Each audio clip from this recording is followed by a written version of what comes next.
Iya, ya. Ada lagi, Pak? Silakan. Silakan, Pak Bogo.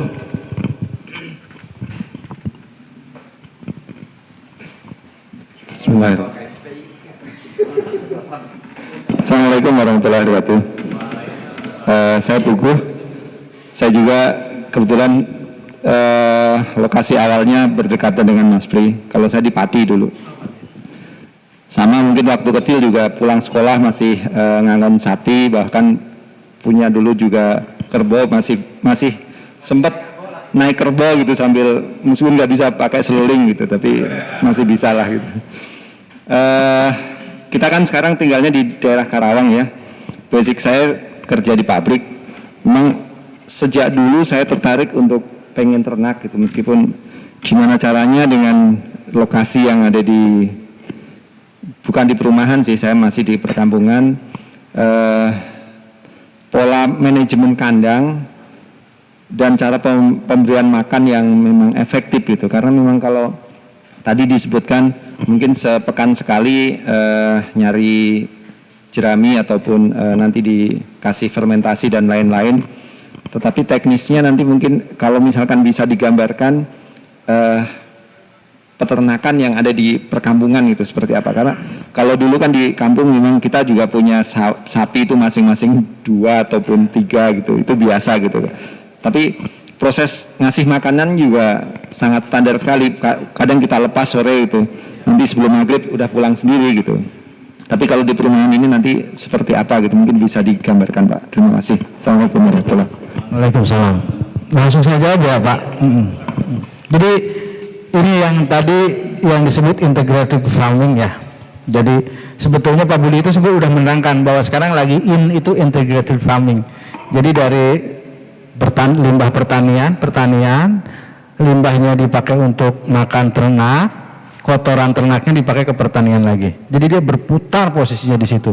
Dan memang ini sudah terjadi di saya. Jadi kemarin juga petani porang orang Badami ya Pak di Krisik apa? Nah itu minta kotoran sapi untuk pupuk. Jadi petani porang.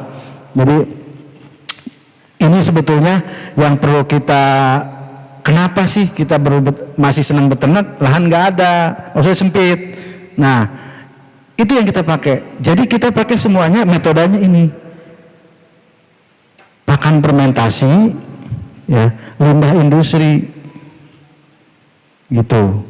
Kalau sekarang saya beli ampas gandum dan ampas tempe itu kena 1.300.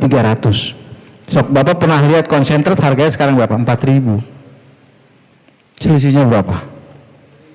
Nah, mana mau bisa untung kita? Yang untung siapa? Ya tukang pakan.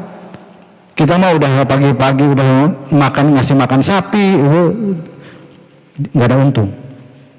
Gitu. Secara pola bisnis ya.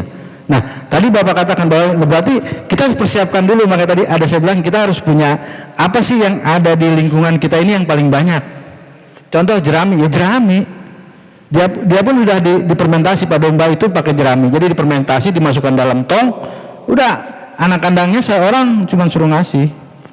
Udah nggak usah ngarit lagi tuh. Seminggu sekali lah.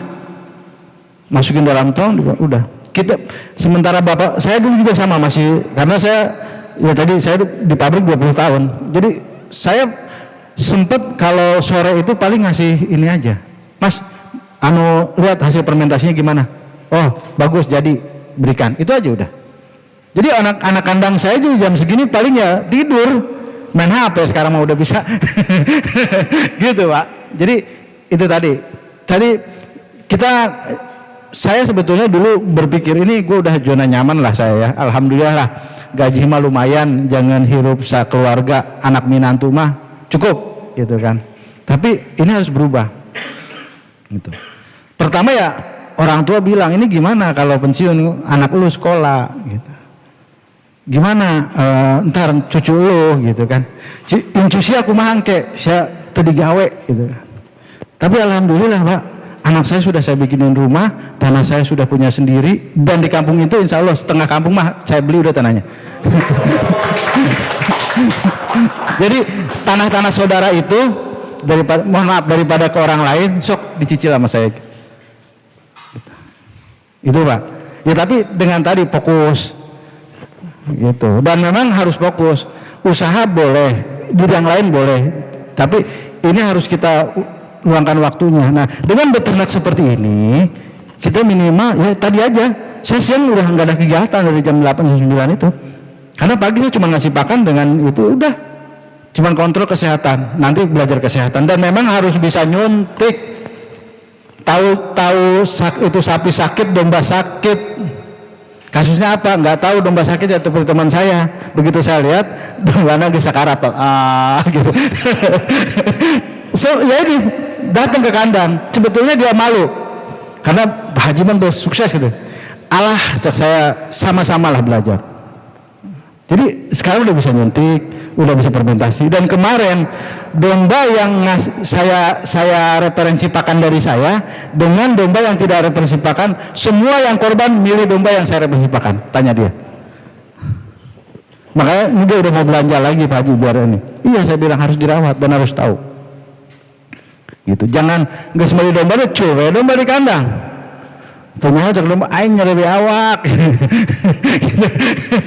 Gitu. Nah itu Pak. Nah nanti obat-obatannya ada. Sama Pak sebetulnya.